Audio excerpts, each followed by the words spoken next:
बोलो जयकारा। बोलो मेरे श्री गुरु महाराज की जय। श्री सतगुरुदेव भगवान की जय। श्री रंगली निवासी भगवान की जय।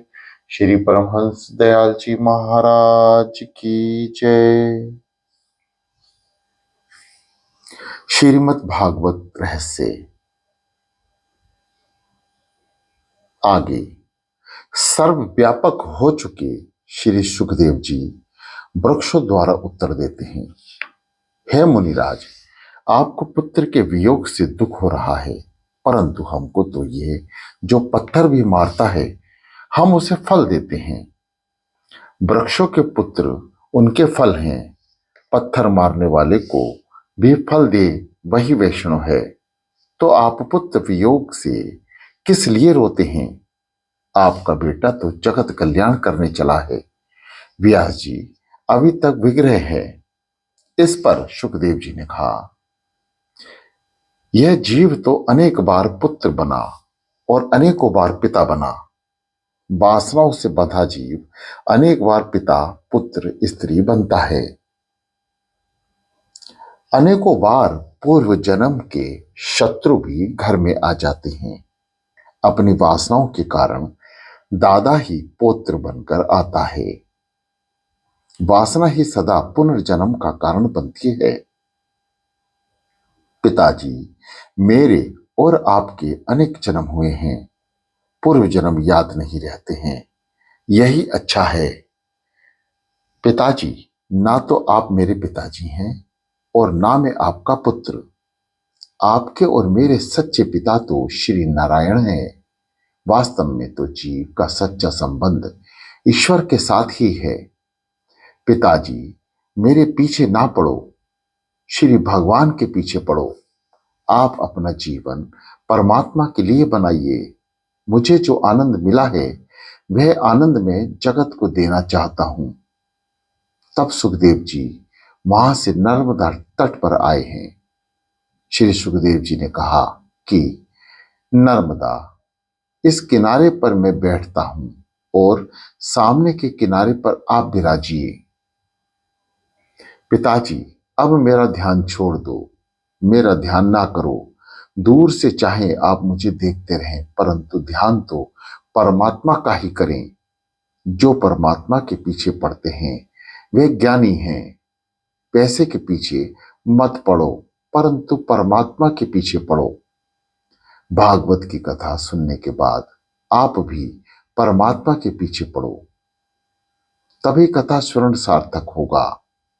यह नर जो नारायण के पीछे पड़े तो कृतार्थ होता है। व्यास जी अपनी पत्नी को समझाते हैं कि यदि श्री सुखदेव जी तुम्हें अति प्रिय हैं तो इसे अंतर्यामी का अर्पण करो, इसे अंतर्यामी को अर्पण करो। जो हमें अति प्रिय लगता है वह प्रभु को दे दो, हम भी प्रभु को प्रिय लगेंगे। ऐसे सर्वभूत हृदय स्वरूप मेरे सद्गुरु श्री सुखदेव जी के चरणों में बारंबार वंदना करता हूं। सूत जी ने श्री सुखदेव जी को प्रणाम करके इस कथा का आरंभ किया। एक बार नैमिषारण्य के क्षेत्र में शेनका जी ने सूत जी से कहा कि आज तक कथाएं तो बहुत सुनी हैं, अब कथा का सारा तत्व सुनने की इच्छा है। प्रिय साधकों, नैमिषारण्य एक स्थान का नाम है जो मैंने भी सुना है, जो आज भागवत में सामने आया। यह उत्तर प्रदेश में एक छोटा सा क्षेत्र है जो सुनने में आता है कि गुरुओं का और ईश्वर का बनाया हुआ स्थान है।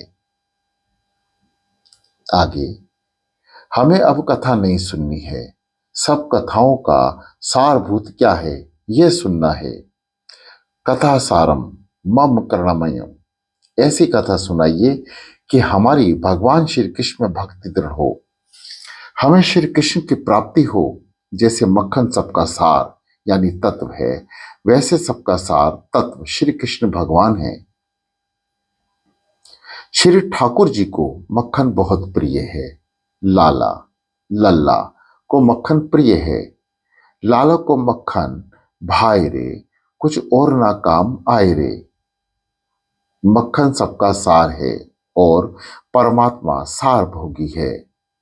आज तक बहुत ग्रंथ पढ़े हैं। जिसे परमात्मा को प्राप्त करना है, ऐसे साधक को आज्ञा है कि वे बहुत ग्रंथ ना पढ़े।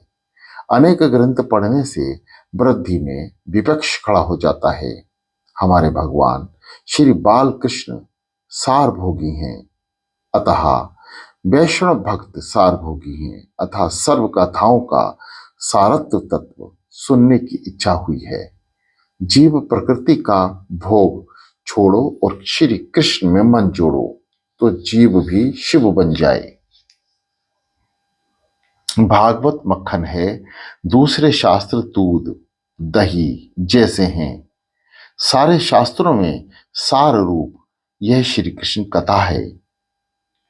शनक जी कहते हैं कि ज्ञान और वैराग्य के साथ भक्ति बढ़े, ऐसी सारभूत कथा सुनाओ। ज्ञान बढ़े, भक्ति बढ़े, ऐसा सार तत्व सुनाए कि जिससे हम भगवान का प्रत्यक्ष दर्शन करें। ज्ञान वैराग्य के साथ भक्ति बढ़ाने के लिए कथा है। कथा रोने के लिए होती है। महान भक्तों के, महान पुरुषों के चरित्र सुनकर हमें ज्ञान होता है और ओहो मैंने अपनी आत्मा के उद्धारार्थ तो कुछ किया ही नहीं। कथा सुनने के बाद यदि आपके पाप के लिए, कथा सुनने के बाद यदि अपने पापों के लिए पश्चाताप हो और प्रभु के प्रति अपने हृदय में प्रेम जागे, तभी कथा श्रवण सार्थक होता है। संसार के विषयों के प्रति यदि वैराग्य ना हो और प्रभु के प्रति प्रेम ना जागे, तो ऐसी कथा कथा ही नहीं है। ब्रह्मा जी ने नारद जी से आज्ञा की है, बेटा कथा ऐसी कर कि जिससे लोगों को मेरे प्रभु के प्रति भक्ति जागे। कथा मनुष्य के जीवन को सुधारती है, जीवन का परिवर्तन करती है। कथा मनुष्य के जीवन में क्रांति लाती है। कथा सुनकर भी यदि जीवन में कुछ परिवर्तन ना हो, तो मानो कि तुमने कथा सुनी ही नहीं है। शनक मुनि ने इसलिए प्रार्थना की कि मेरा ज्ञान बढ़े, मेरी भक्ति बढ़े, ऐसी कथा कर। अकेली भक्ति बढ़े ऐसे नहीं कहा, भक्ति ज्ञान और वैराग्य के साथ साथ बढ़े। हलवे में अलौकिक दृष्टि से गेहूं की कीमत कुछ अधिक होती है, किंतु आटे के बिना हलवा नहीं बन सकता। तत्व की दृष्टि से विचार करें तो आटे की कीमत भी घी जितनी ही है। हलवा बनाने में घी, गुड़ और आटे की जरूरत एक सी है। इसी प्रकार ज्ञान, वैराग्य और भक्ति की जरूरत एक समान ही है और जीवन में इन तीनों की जरूरत है। सोहला आने ज्ञान और वैराग्य आए, तभी जीवन का जीव भाव जाता है। जिसमें ज्ञान, भक्ति और वैराग्य परोपीर्ण हो, वही उत्तम वक्ता है। अनेक ऋषि मुनि वहां गंगा के किनारे बैठे थे, परंतु कथा करने का कोई तैयार नहीं हुआ। तब भगवान ने श्री सुखदेव जी को प्रेरणा दी कि वहां जाओ। श्री सुखदेव जी ने ज्ञान, भक्ति और वैराग्य परिपूर्ण है। भागवत शास्त्र प्रेम का शास्त्र है। प्रेम तो पांचवा पुरुषार्थ है। श्री कृष्ण ने प्रेम के ध्येयभान भूले तो मानो प्रेम सिद्ध हुआ। परमात्मा प्रेम को ही अपना स्वरूप कहते हैं। ज्ञान मार्ग में प्राप्ति की प्राप्ति है। ज्ञान मार्ग में जो प्राप्त है उसी का अनुभव करना है। भक्ति मार्ग में भक्ति द्वारा भेद का विनाश करना है, भेद का विनाश करना है। भक्ति मार्ग में भेद का विनाश है, ज्ञान मार्ग में भेद का निषेध है। ज्ञान मार्ग में ज्ञान से भेद का निषेध करने में आया है।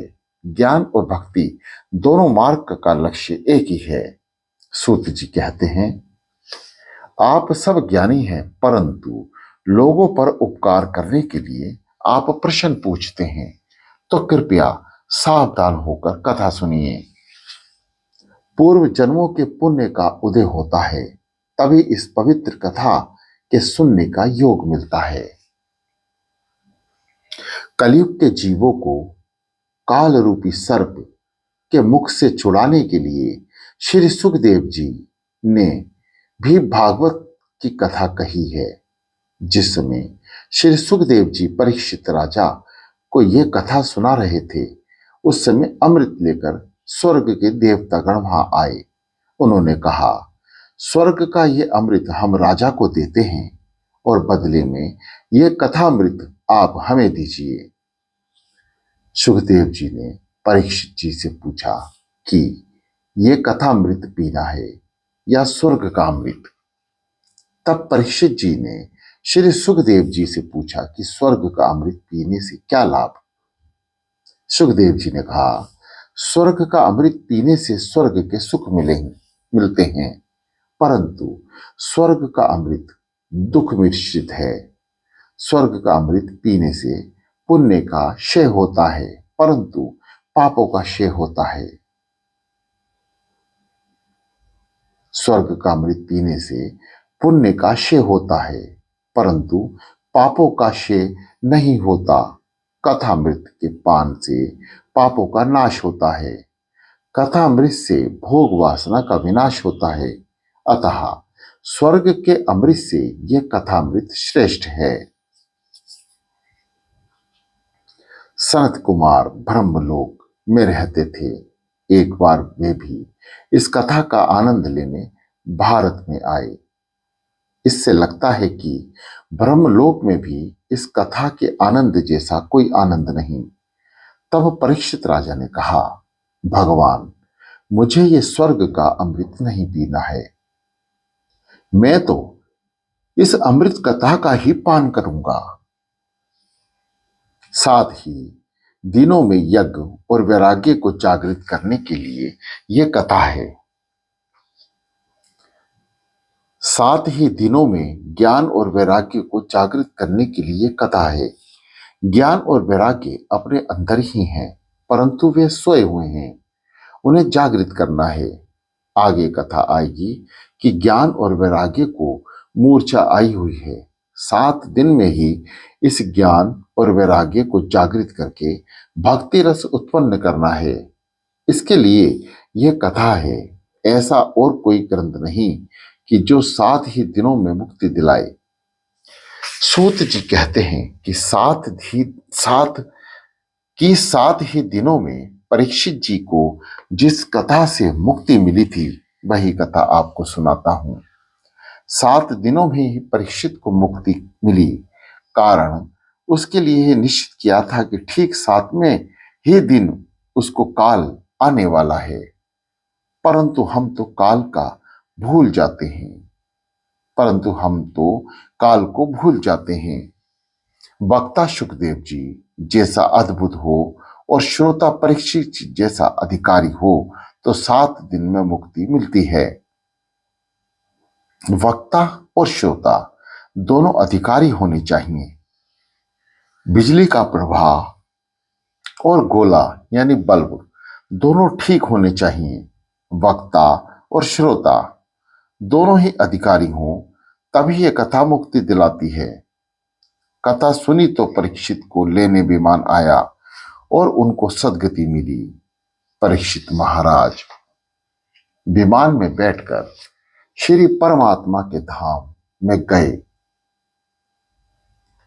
आजकल लोग कथा तो बहुत सुनते हैं, परंतु उनके लेने के लिए विमान क्यों नहीं आते?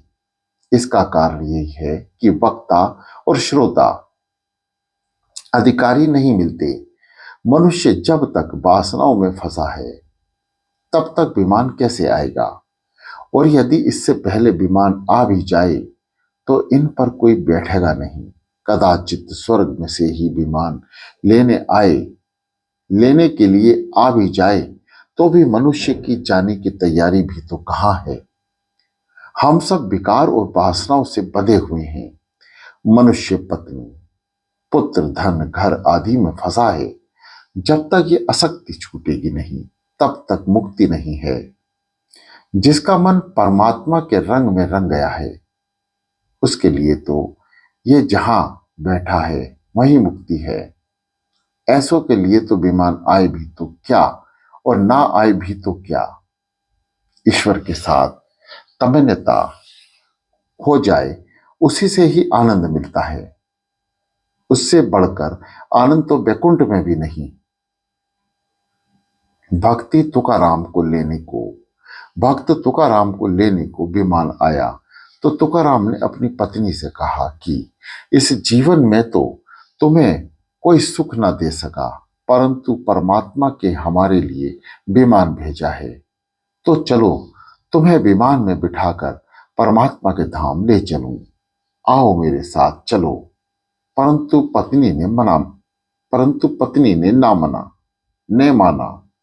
उसने कहा कि महाराज, आपको जाना हो तो जाइए, मुझे जगत छोड़कर नहीं जाना स्वर्ग में। और वे नहीं आई। संसार का मोह छोड़ना बड़ा कठिन है।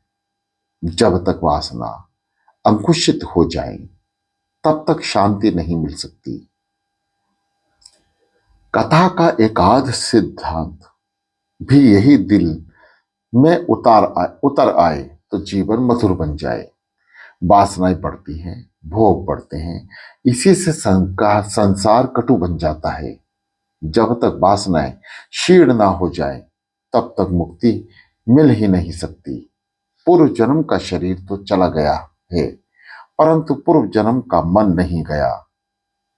लोग अपने तन की, कपड़ों की खूब चिंता करते हैं, परंतु मरने के बाद भी जो साथ जाता है उस मन की चिंता नहीं रखते। मरने के बाद जिसे साथ आना है उसी का फिक्र करो। धन, शारीरिक आदि की चिंता मत करो। मरने के बाद तो जो अंगूठी तुम्हारी उंगली में होगी वह भी लोग निकाल लेंगे।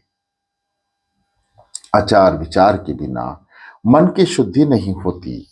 जब तक मन की शुद्धि ना हो, तब तक भक्ति नहीं हो सकती। ज्ञान और वैराग्य को दृढ़ करने के लिए ये भागवत कथा है। विवेक से जब तक संसार का अंत ना ले, तब तक संसार का अंत आने वाला नहीं है।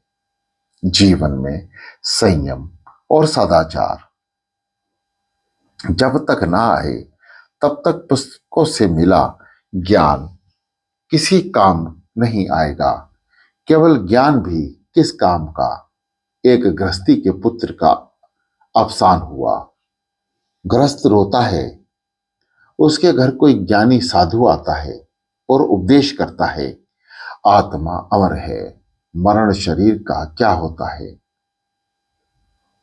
अतः तुम्हें पुत्र की मृत्यु का शोक करना अनुचित है। कुछ समय के बाद उस साधु की बकरी मर गई, जिससे वे रोने लगा। साधु को रोता हुआ देखकर उस गृहस्थ के साधु ने पूछा कि महाराज, आप तो मुझे उपदेश देते हैं कि किसी की मृत्यु पर शोक नहीं करते, तो फिर आप किस लिए रुदन कर रहे हैं। साधु ने कहा कि बालक तुम्हारा था और बकरी तो मेरी थी, अतः रोता हूं। ऐसा परोपदेश पांडित्यम किस काम का। ज्ञान का अनुभव करो। मुक्त होने के लिए ज्ञान का उपयोग है। कथा जीवन को सुधारती है, जीवन को पलट देती है। कथा सुनने पर जीवन पलट ना जाए तो मानो की कथा बराबर सुन ही नहीं है। कथा मुक्ति देती है, यह बात बिल्कुल सच है। रोज मृत्यु की 1-2 बार याद करते रहो। रोज मृत्यु को 1 या 2 बार याद करते रहो। शायद आज ही मुझे यमदूत पकड़ने आ जाएं, तो मेरी क्या दशा होगी। यदि ऐसा आप रोज सोचेंगे तो पाप नहीं होगा। मनुष्य मरण का विचार तो रोज करता ही नहीं, परंतु भोजन का विचार रोज करता है। इस भागवत शास्त्र की महिमा का वर्णन दूसरे बहुत से पुराणों में किया गया है, परंतु सामान्यतः पद्म पुराण के अंतर्गत महात्माएं का वर्णन किया करते हैं। अब श्री भागवत की महिमा का वर्णन करना है। इस भागवत की महिमा का अब वर्णन करते हैं।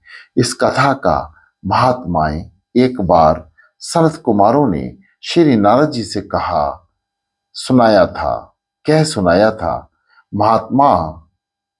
महात्माएं में ऐसा लिखा है कि बड़े बड़े ऋषि और देवता ब्रह्मलोक छोड़ के विशाल क्षेत्र में इस कथा को सुनने के लिए आए थे। इस कथा में जो आनंद मिलता है वह ब्रह्म आनंद से भी श्रेष्ठ है, अर्थात योगी तो केवल अपना ही उद्धार करता है, जबकि सत्संगी अपने साथ अपने संग में आए हुए सभी का उद्धार करता है। बद्री का आश्रम में सनत कुमार पधारे हैं, जिसे लोग बद्री का आश्रम कहते हैं। श्री विशाल क्षेत्र है, बद्री विशाल कीजिए। स्कंद पुराण में कथा आती है कि बद्रीनारायण विशाल राजा के लिए पधारे थे। पुंडलीक के लिए विठलनाथ आए हैं। जिस भक्त के लिए भगवान आए वे धन्य हैं। बद्रीनारायण तप ध्यान का आदर्श जगत को बताते हैं। वे कहते हैं कि मैं ईश्वर हूं तो ही तप करता हूं, ध्यान लगाता हूं, तब तपश्चर्या के बिना शांति नहीं मिलती।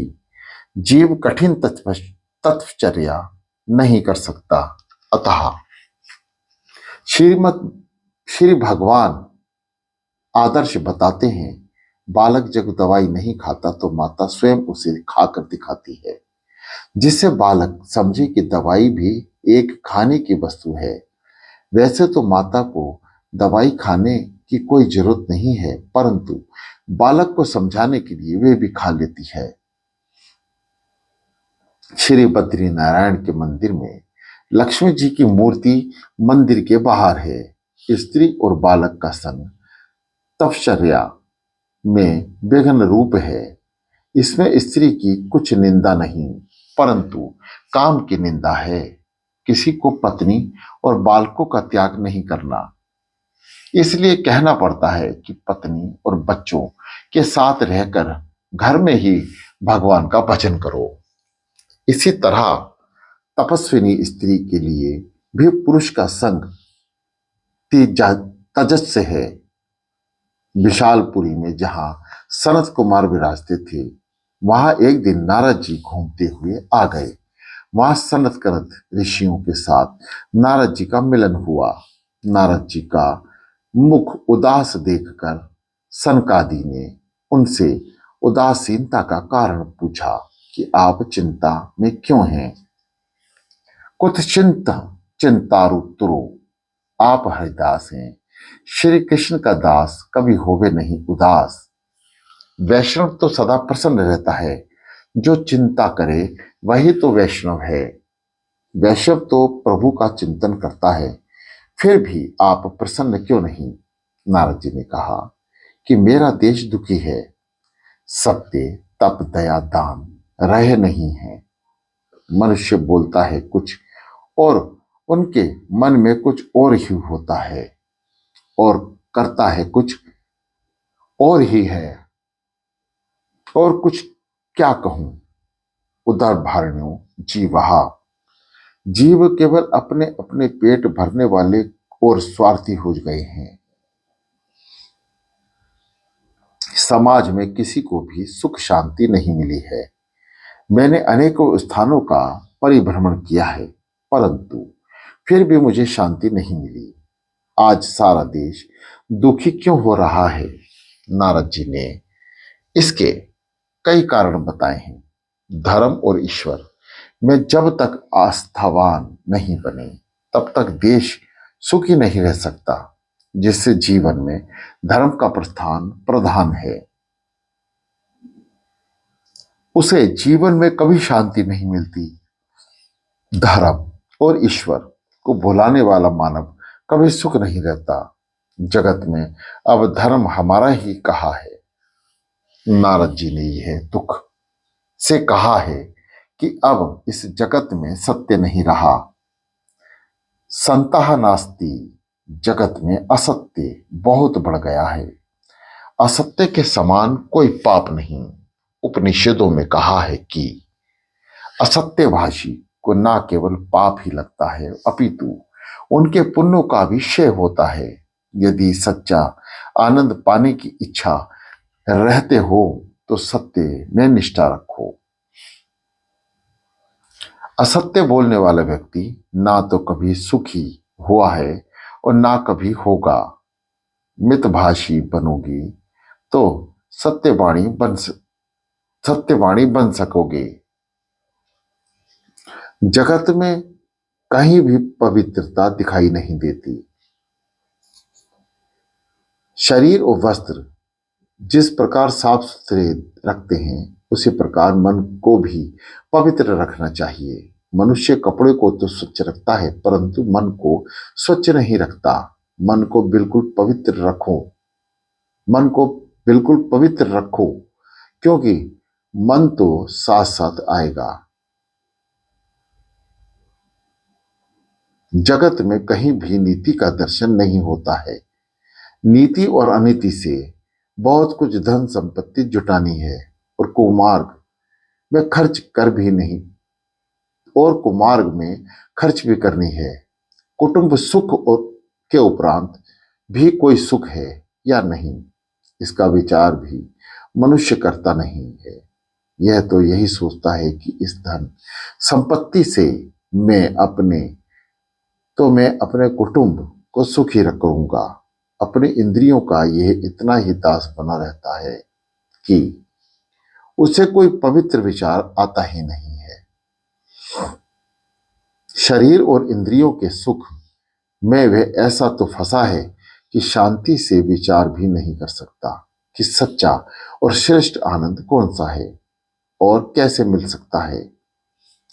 जीव में सच्चाई तक कोई पवित्र लक्ष्य निश्चित नहीं होगा तब तक पाप रुकेंगे नहीं।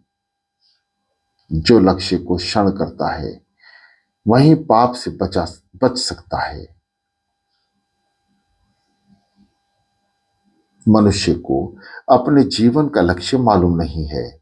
वह मंद बुद्धि करने योग्य काम तो करता ही नहीं है। जगत के अन्य विक्रिय होने लगा है। जागृत में पाप बहुत बढ़ गया है। इसी से धरती माता ने अन्न को अपने पेट में समेट लिया है। अन्न विक्रिय पाप है। ज्ञान की भी विक्रय होने लगा है। ज्ञान का विषय मत करो। ब्राह्मण को चाहिए कि वह निष्काम भाव से जगत को कल्याण का दान करे। अनुदान से भी ज्ञान दान श्रेष्ठ है। कारण ज्ञान से सदा शांति मिलती है। जब से अन्न और ज्ञान का विक्रय होने लगा है तब से पवित्रता नष्ट हो गई है और पाप बढ़ रहा है। मनुष्य की भावना जब से बिगड़ी है तब से ईश्वर में उसका जीवन भी एकत्र हुआ है।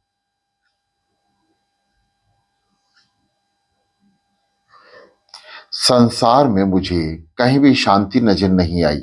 इस प्रकार कलयुग को दोष देखता हुआ घूमता फिरता मैं वृंदावन आ गया। वहां एक युवती को देखा। उसके पास दो पुरुष मूर्छा में पड़े हुए थे। वह स्त्री चारों ओर देख रही थी। उसी स्त्री ने मुझे यानी नारद जी को बुलाया। अतः मैं उसके पास गया। साधु पुरुष किसी स्त्री के पास नहीं जाते। अंतः नारद जी बिना बुलाए उस स्त्री के पास नहीं गए। इस युवती ने मुझसे कहा कि ठहरो, क्षणनिष्ठ दूसरों के काम सिद्ध करोगे तो तुम साधु बनोगे। सुवर्ण से वही अधिक मूल्यवान समय को माने सुकर्ण अधिक मूल्यवान समय को माने वही साधु है जिसे समय की कोई कीमत नहीं। वह अंतकाल में खूब पछताता है। किसी का एक भी क्षण नहीं बिगाड़ना चाहिए। बोलो जयकारा। बोलो मेरे श्री गुरु महाराज की जय।